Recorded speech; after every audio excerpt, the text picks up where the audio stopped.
Porque cuando usted siente algo contra una persona, algo que pasó un día, quizá usted no le dio mucha importancia a eso.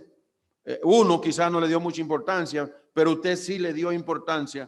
El otro está viviendo feliz, pero usted está amargado, no puede ni desarrollar sus ministerios porque usted tiene ese peso. El otro no está sintiendo nada, pero usted por su orgullo no se quiere acercar al hermano y decirle, mira, lo que tú dijiste tal día en tal reunión, yo me lo cogí para mí. Y entonces el otro va a decir, no, pero yo ni me recordaba de eso. Eso fue una conversación así. Y cuando ya usted se encuentra de frente con esa persona y se piden perdón, entonces usted ve la grandeza de la libertad del perdón. Y muchos creyentes sí hemos disfrutado del perdón de nuestros pecados que Cristo llevó en la cruz de Calvario, pero hay un perdón, hermano, que nosotros debemos practicar siempre. Y ese perdón lo vamos a ver en el segundo estudio que vamos a dar, porque en esta parte no voy a tratar ese perdón. Pero sí, nosotros necesitamos, hermanos, que la palabra de Dios hable a nuestras vidas. Y no hay cosa más hermosa que cuando un hermano o una persona reconoce que faltó y pide perdón. Pero usted sabe qué pasa, que a veces el que falla, por ejemplo, vamos a poner, yo siempre pongo a Andrés de ejemplo por la confianza que hay entre nosotros. Por ejemplo, yo le falto a Andrés y lo voy a poner al revés. Andrés me falta a mí. Y Andrés va y me pide perdón y me dice, hermano Antonio, reconozco que le falté. Perdóneme. Andrés vino donde mí y él me pidió perdón. Pero ¿qué pasa? Que yo me quedo con esa, como decimos popularmente, me quedo con ese pinita y con esa zurrapita y siempre cualquier cosa cuando se hable de Andrés, ahí voy yo a salir con algo contrario a Andrés, porque todavía tengo eso ahí. Pero ya él me pidió perdón, pero yo no le he perdonado. Y yo quiero, hermano, que en esta mañana nosotros meditemos en estos dos versículos que son tres, porque también está Efesios capítulo 4, verso 32, que es un verso bastante conocido. Lo vamos a leer juntos. Colosenses capítulo 3, versículo 12 y 13. Espera, estoy buscando el de Efesios. Colosenses capítulo 3, versículo 12. Vestíos pues como escogido de Dios, santos y amados, de entrañable misericordia, de benignidad, de humildad, de mansedumbre, de paciencia, soportándoos unos a otros y perdonándonos unos a otros, si alguno tuviere queja contra otro, de la manera que Cristo os perdonó, así también hacedlo vosotros. Efesios 4:32.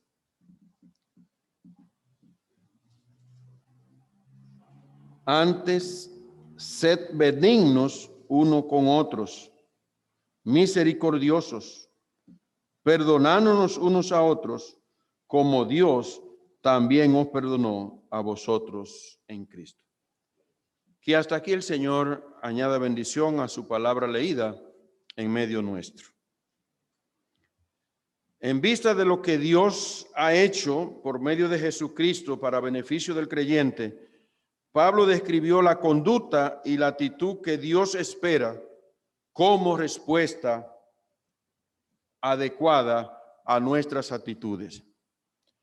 Dios, hermanos, está esperando de usted y de mí que yo manifieste en los hermanos lo que Dios manifestó a mí a través del Señor Jesucristo. Hasta que nosotros no estemos bien claros de cómo es que Dios me perdonó a mí, porque es yo que tengo que pensar quién era, cómo vivía y cómo Dios, sin yo merecerlo, Dios me perdona mis pecados y no me exige nada a cambio. Y le voy a decir algo para que vayan pensando en el segundo estudio que vamos a dar. Y piense el ejemplo que el Señor puso de aquellos dos deudores, de aquellos hombres que el rey le llamó, venga, vamos a estar a cuenta. Y como uno que debía lo que nunca podía pagar, aún él se entregara con toda y familia y todo lo que tenía, eso no iba a pagar ni una milésima parte de lo que él debía. Pero él se arrodilló, le pidió perdón al rey, perdóname, yo cuando pueda te lo pago, ten misericordia de mí. ¿Y qué hizo el rey? Tuvo misericordia.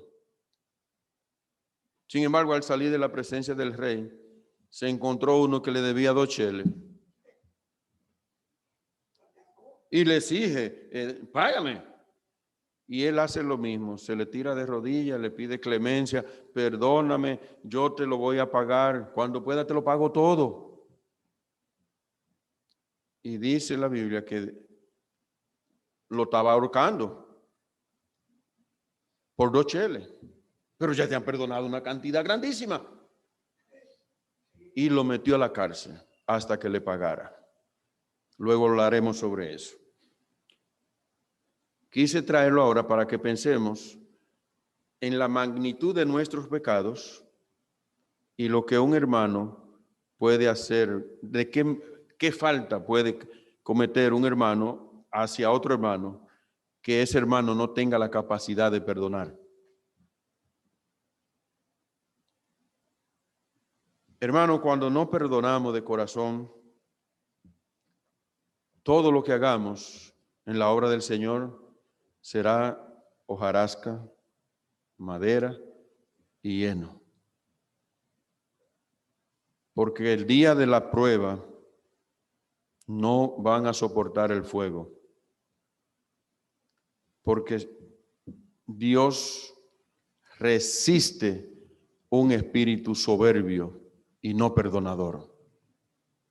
Y nosotros estamos llamados a perdonar.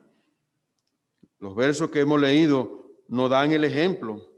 Nos dice que de la manera, o sea, nosotros no podemos decir que no sabemos cómo vamos a perdonar porque no hemos visto un perdón grande.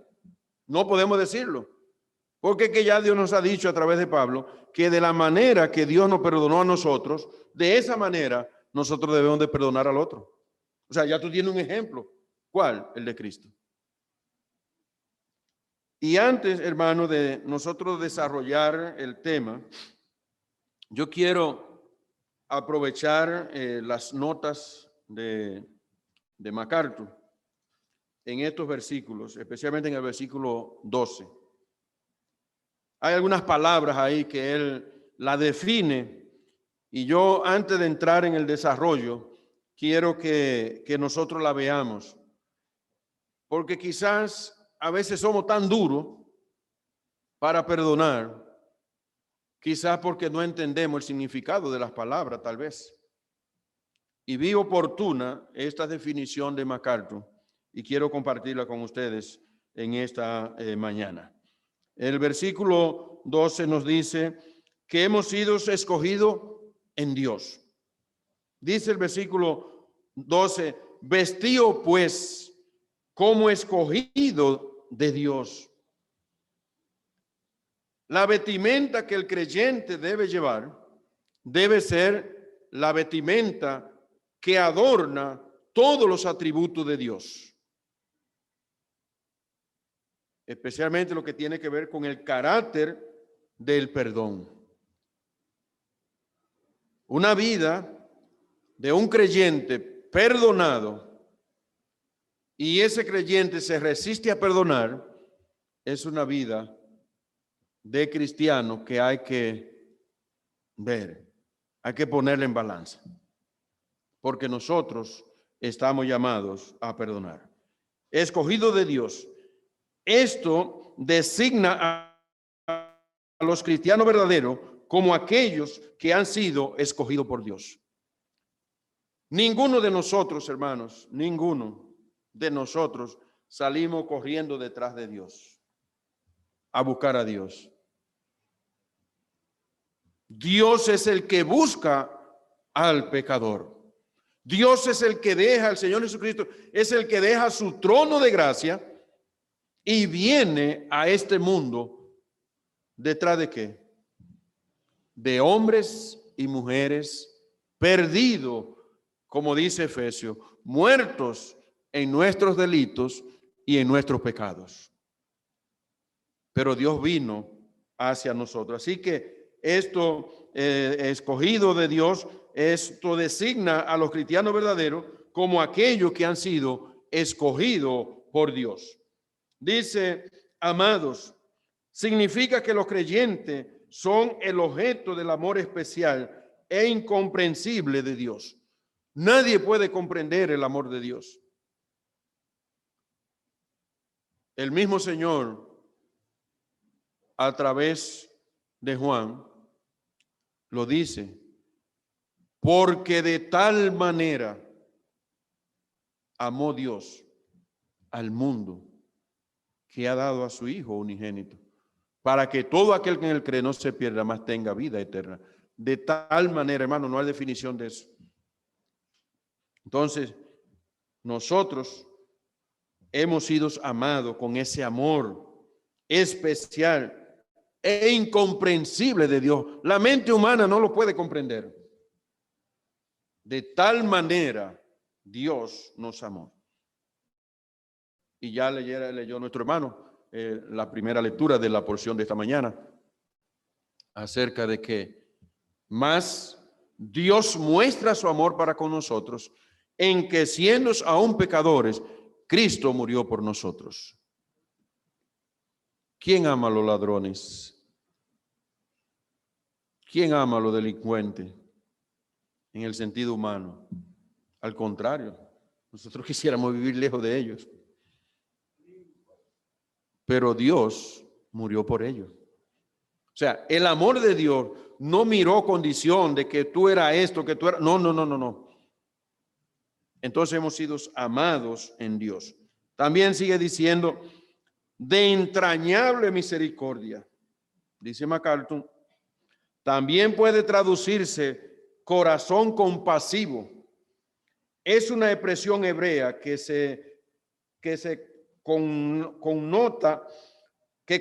conecta los órganos internos del cuerpo humano y se emplea para describir el núcleo de las emociones humanas en un sentido figurado.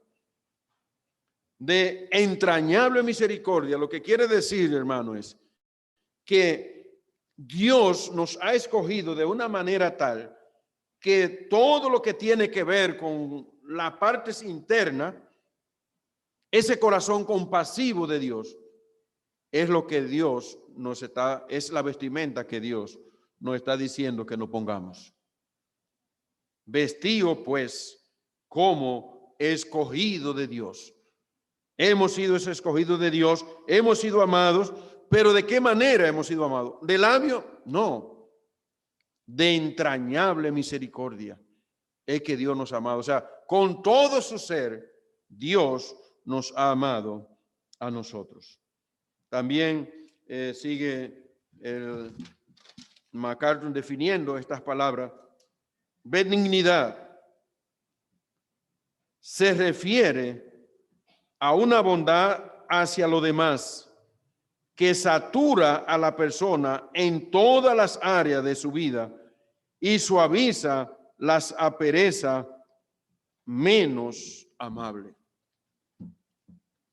Cuando hay una persona benigna, esa persona dice que tiene bondad hacia los demás, que satura a la persona en todas las áreas de su vida y suaviza las asperezas menos amables. ¿Qué quiere decir esto? Que en nosotros está la benignidad. Nosotros debemos de suavizar las asperezas con las que nos tratan. Si somos benignos, nosotros no vamos a ver hermanos difíciles ni hermanos incomprensibles, sino que lo vamos a amar de la manera que Dios nos ha amado a nosotros, porque vamos a suavizar las áreas de las vidas difíciles de ciertas personas. Humildad. Este es el antídoto perfecto para el amor egoísta que envenena las relaciones humanas. Repito esto, la humildad es el antídoto perfecto para el amor egoísta que envenena las relaciones humanas. Ustedes saben que hay hermanos que se encargan de crear rencillas entre hermanos, crear conflictos entre hermanos. Ese hermano necesita la humildad, que es el antídoto perfecto para el amor egoísta que envenena las relaciones humanas. Mansedumbre, todo esto está en el versículo 12. En algunos lugares se traduce gentileza. Es la disposición a sufrir daños o insulto en lugar de infligirlo. O sea, la mansedumbre se puede traducir como gentileza, puede ser una persona gentil, y eso le va a llevar a usted a tener la disposición de sufrir, como dice Hebreo, sufrir el agravio. Que muchas veces no queremos sufrir el agravio. Queremos mejor seguir, él allá y yo aquí. No, pero tiene que perdonarse. No, yo lo perdoné, pero no quiero nada con él o con ella. Ella allá y yo aquí. Dice Andrés, ¿está feo eso ahí? Y está feo porque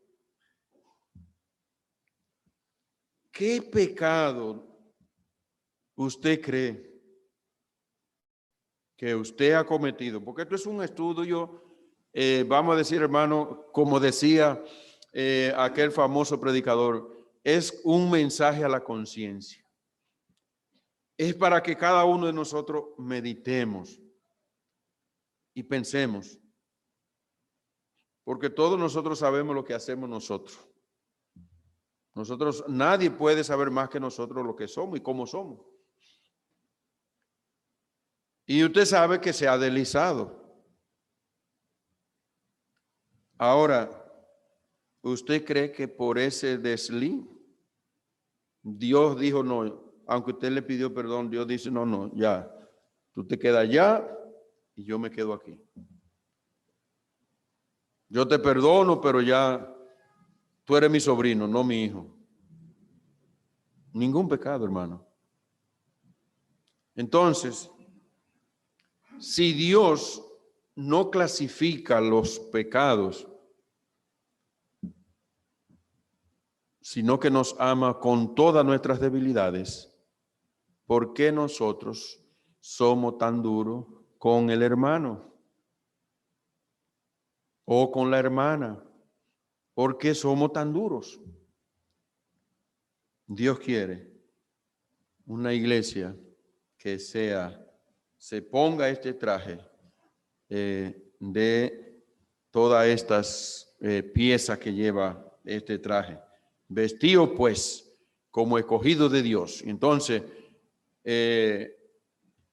Antes, en el campo, no había mucho dinero y hacían sábanas de retazo, llamaban.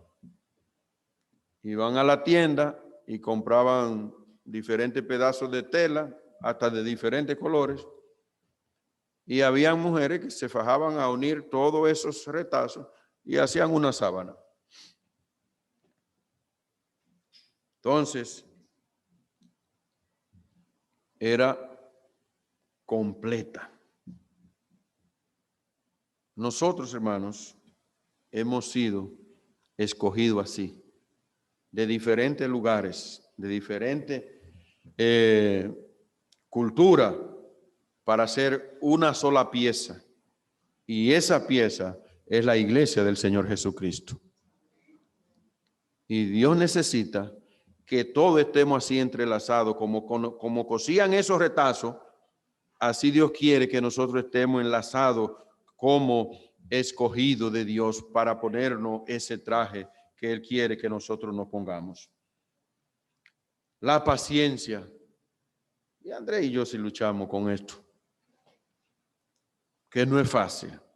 Pero MacArthur dice, también se traduce longanimidad y es lo opuesto a la ira explosiva. A la ira explosiva, el resentimiento o la venganza. Por eso resume el carácter mismo del Señor Jesucristo. La paciencia resume el carácter mismo del Señor Jesucristo. Porque el Señor nunca hizo resistencia, aunque Él sabía todo lo que iba a pasar. Él vio cuando lo iban a apresar, Él vio con las espadas que iban para encima de Él. Él no se escondió. Él tuvo paciencia, fue como oveja al matadero. Y allí el Señor sufrió por nosotros. Vamos a avanzar un poco. Habiendo tenido la definición, por así decirlo, de cada una de estas palabras, podemos entrar en el tema, en el desarrollo del tema de este estudio, que se llama perdonándonos unos a otros. Ese es el tema. Y esperamos que al final dejemos atrás ese corazón no dispuesto a perdonar, sino que tengamos un corazón nuevo según Dios lo ha creado. Es imposible que un cristiano decida voluntariamente no perdonar. Lo que hemos sido perdonados por Dios, no tenemos ningún derecho de negarle el perdón a nuestros semejantes pecadores igual que nosotros. Hermano, tú has sido perdonado. Dios te ha perdonado. Hemos visto lo que significan estas palabras, pero no tiene el derecho de negarle el perdón a ningún hermano, no importa cuál haya sido el agravio. Tiene que perdonar. Y hay hermanos que lamentablemente arrastran pecado, falta de perdón de años. Y usted nada más hace referirse a algo de ahí y de una vez sale a la luz. Mientras usted esté, hermano, recordando situaciones del pasado, es que usted no ha perdonado. Y usted no tiene el derecho de negarle el perdón a ningún hermano, porque al igual que usted, son pecadores y hemos sido perdonados por Dios. De hecho, las Escrituras nos ordenan perdonar en la misma forma en que hemos recibido el perdón de Dios. Ya vimos Efesios capítulo 4, verso 32, que dice, antes sed benignos uno con otros, misericordiosos, perdonándonos unos a otros de la manera en que Dios te ha perdonado a ti y me ha perdonado a mí en Cristo Jesús. Las Escrituras son claras, hermano, en cuanto al perdón. Y nosotros nos negamos a hacerlo. ¿Qué pecado o falta Dios no me ha podido perdonar a mí? Hágase esa pregunta. ¿Qué falta o qué pecado yo he hecho que Dios no me haya podido perdonar a mí? De seguro que te vas a sentar y vas a decir, gracias a Dios porque todos mis pecados han sido perdonados. Pero también tú tienes que hacer lo mismo con aquel que te ha faltado. Para que el pueblo de Dios pueda seguir unido, tiene que haber, hermano, la disposición de nosotros ser flexibles. Es verdad que el deseo de todo es agradar a Dios. Pero en ese agrado a Dios, hermano, hay cosas que nos pasan. Nosotros mismos podamos estar planeando la mejor actividad de aniversario que viene por ahí, tenemos que hablar sobre eso. Podemos estar planeando la mejor actividad, pero puede ser que en eso mismo que estamos planeando esa actividad, surja algún inconveniente y alguien se sienta ofendido y deje de trabajar, o si va nada más por, ¿cómo se llama esta palabra? Que tú haces la cosa por compromiso o por cortesía. Tú vas porque ya tiene un compromiso, tú eres parte de esa comisión y tú vas. Y pasan las opiniones y tú... Entonces, hermano, aún en el deseo de querer servir a Dios, fallamos porque somos imperfectos.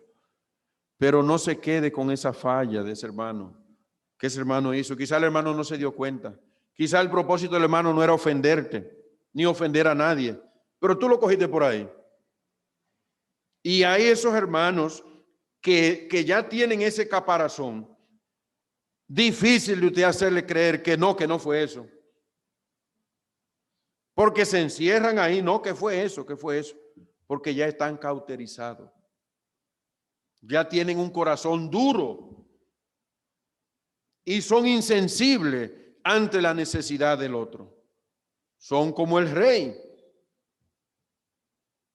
que aunque el hombre pidió la misma misericordia, no le perdonó, y eran cheles con relación a lo que debía el otro. Así que, hermano, Dios nos manda a perdonar. Nosotros no debemos negar de hacer este acto de perdón.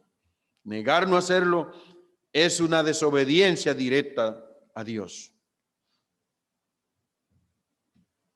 Permítame decirlo con más sencillo. Y es que negarse a perdonar es un pecado horrible. Porque Dios no clasifica los pecados.